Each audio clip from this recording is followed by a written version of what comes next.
Presne pred rokom sme si s Duškom pod stromčekom rozbalili darček prekvapenia. Vôbec sme netušili, aké prekvapenie na nás čaká.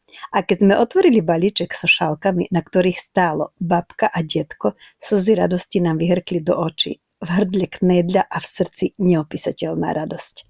V tých najväčších horúčavách, keď slnko poriadne pražilo, sa narodil náš vnúčik. Láska nekonečná.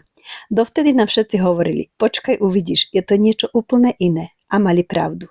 Počas Vianoc oslavíme jeho 6 mesiacov a tak sa babička rozhodla pripraviť pre malého človečika malú tortičku prekvapenie. Torty rada pečiem, ale keď príde na zdobenie, to ma radšej preskočte. Tentokrát som sa však do tejto výzvy pustila, veď čo by babička neurobila pre svoje vnúčatko. Farby na koláče som použila poprvýkrát, takže to, čo malo byť červené, je u mňa skôr ružové a zelená tá nejako prejde. Dúfam, že sa rodinka poteší a vnúčik, aj keď tortičku ešte neochutná, si v nej aspoň prstíkmi povymáča. Prajem vám krásne a sladké tvorenie.